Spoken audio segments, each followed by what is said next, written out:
तुम कहते हो कि हनुमान जी आपकी मदद नहीं कर रहे, पर मैं तुमसे पूछता हूं, क्या तुमने कभी सच में अपने भीतर झांक कर देखा है?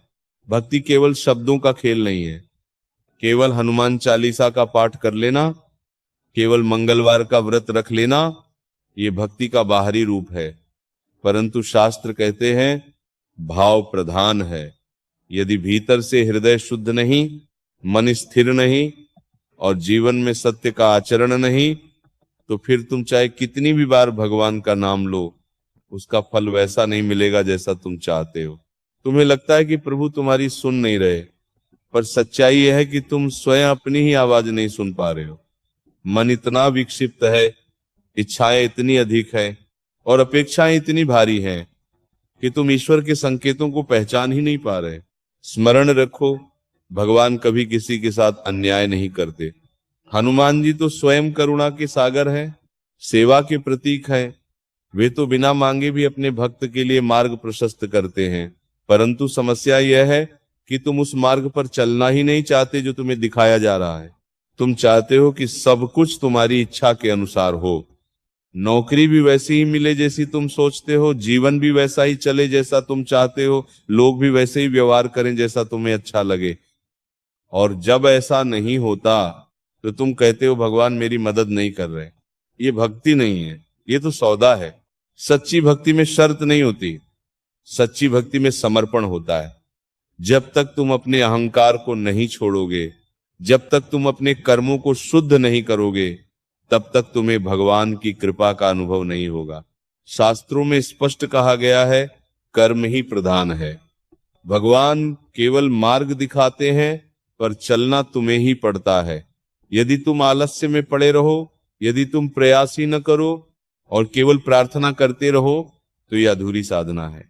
हनुमान जी की कृपा तब प्रकट होती है जब तुम्हारा प्रयास और तुम्हारी श्रद्धा एक साथ चलती है। जब तुम पूरी निष्ठा से अपना कर्तव्य निभाते हो और साथ ही भीतर से भगवान को समर्पित रहते हो, तब चमत्कार होता है। और एक बात और समझ लो, भगवान की मदद हमेशा तुरंत नहीं आती। समय का भी अपना एक धर्म होता है।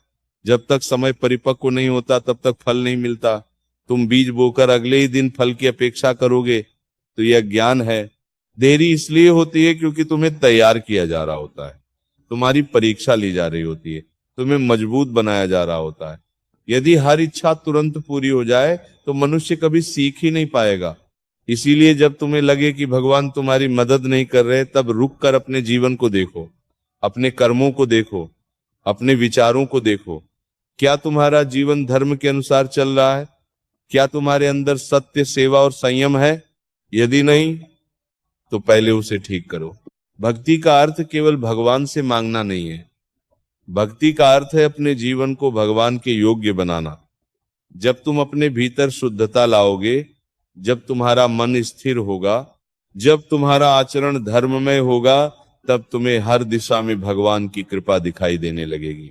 और अंत में एक गहरी बात सुन लो, हनुमान जी कभी अपने सच्चे भक्त को छोड़ते नहीं। वे हर क्षण तुम्हारे साथ हैं, कभी प्रेरणा बनकर, कभी अवसर बनकर, कभी किसी व्यक्ति के रूप में, तो कभी एक अदृश्य शक्ति बनकर। पर उन्हें पहचानने के लिए तुम्हें अपने भीतर की आंख खोलनी पड़ेगी। इसलिए शिकायत मत करो, समर्पण करो, अधीर मत बनो, धैर्य रखो, केवल प्रार्थना मत करो, अपने कर्म को भी पवित्र बनाओ। जिस दिन ये समझ आ गई, उसी दिन तुम्हें महसूस होगा कि भगवान ने तुम्हें कभी अकेला छोड़ा ही नहीं। जब साधक इस मार्ग पर थोड़ा और आगे बढ़ता है, तब उसे एक और सूक्ष्म सच्चाई का अनुभव होता है। वह यह समझने लगता है कि भक्ति केवल संकट के समय की पुकार नहीं है, बल्कि हर श्वास में भगवान का स्मरण ही सच्ची साधना है। तुम में से बहुत लोग केवल दुख के समय हनुमान जी को याद करते हो। जब सब कुछ ठीक चलता है, तब मन संसार में उलझ जाता है, मोह, माया, अहंकार और इच्छाओं में फंस जाता है। और जैसे ही कोई विपत्ति आती है, तुम तुरंत कहते हो प्रभु मुझे बचा लो। ये मन की चंचलता है, स्थिर भक्ति नहीं है। सच्चा भक्त वह है जो सुख में भी भगवान को उतना ही याद करे जितना दुख में करता है, क्योंकि जो सुख तुम्हें मिला है वह भी उसी कृपा का परिणाम है, पर तुम उसे अपना पुरुषार्थ मान लेते हो और दुख को भगवान की उपेक्षा, यही सबसे बड़ी भूल है। शास्त्रों में कहा गया है समत्व योग उच्चते, अर्थात जो व्यक्ति सुख और दुख में समान रहता है वही सच्चा योगी है। जब तक तुम्हारा मन परिस्थितियों के अनुसार ऊपर नीचे होता रहेगा तब तक तुम्हें ईश्वर की स्थिर अनुभूति नहीं हो सकती। अब एक और गहरी बात समझो, हनुमान जी केवल बाहरी बाधाओं को दूर नहीं करते, वे तुम्हारे भीतर के शत्रुओं को भी नष्ट करते हैं। काम, क्रोध, लोभ, मोह, अहंकार, ये 5 विकार ही तुम्हारे जीवन की असली बाधाएं हैं। जब तक ये भीतर हैं तब तक बाहर की कोई भी सफलता तुम्हें शांति नहीं दे सकती। तुम चाहते हो कि समस्याएं खत्म हो जाएं, पर भगवान चाहते हैं कि तुम्हारी कमजोरी खत्म हो जाए। तुम चाहते हो कि रास्ता आसान हो जाए, पर भगवान चाहते हैं कि तुम मजबूत बन जाओ। यही कारण है कि कई बार तुम्हें वही परिस्थितियां बार बार मिलती हैं, क्योंकि जब तक तुम सीख नहीं लेते तब तक परीक्षा समाप्त नहीं होती। इसलिए जब भी जीवन में कोई कठिनाई आए तो ये मत सोचो कि क्यों मेरे साथ ही ऐसा हो रहा है, बल्कि ये सोचो ये मुझे क्या सिखाने आई है। जैसे ही ये दृष्टिकोण बदलता है वैसे ही तुम्हारा